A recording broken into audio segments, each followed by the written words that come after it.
السلام علیکم د پښتو پوسټ چینل درنو قدرمنو او خوږو لیدونکو کوم تصویرونه چې تاسو ته په سکرین باندې ښکاري نن در سره دغه ویډیو شریکوم چې دغه د پیښور یونیورسيټي یا پوهنتون نه په سوشل میډیا باندې اپلوډ شوې ده. په دغه ویډیو کې لیدل کیږي چې هلک او جینۍ د یونیورسيټي نه شاته تللی دي او په دغه ځای کې د بدکارۍ کولو کوشش کوي چې چا ترې نه په پټه باندې دغه ویډیو هم کړې ده او سوشل میډیا ته ور کړې ده. د دې ویډیو په کتلو باندې به تاسو هم ډیر زیات خفه شئ. که تاسو وګورئ نو یونیورسيټي یو داسې نوم دی چې پوهنتون ورته ویل کیږي، یعنی د پوهنې او د زده کړې ځای. خو دا هلکان او جینکۍ د دې په مقصد باندې نه پوهیږي، صرف د یارانو لپاره پوهنتون ته یا کالجونو ته ځي او هلته دا کوشش کوي چې د ځان لپاره یو ښه زلمی وګوري او یا ورسره یارانه وکړي او یا ورسره بیا واده وکړي. خو هلکان چې اکثره دوکه‌باز وي په چل ول باندې د دوی د وجود نه خوند اخلي. قدرمنو دوستانو، په دې کې یوازې هلکان شریک نه دي بلکې داسې مونږ اوریدلی دي چې استادان هم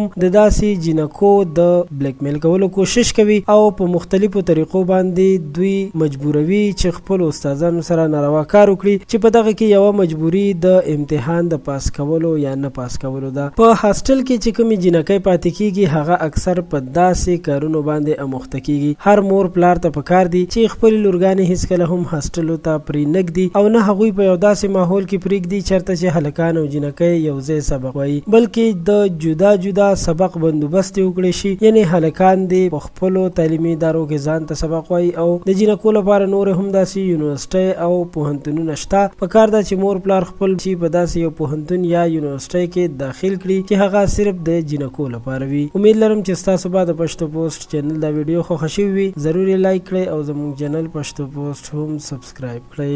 ستاسو ټولو ډیره مننه.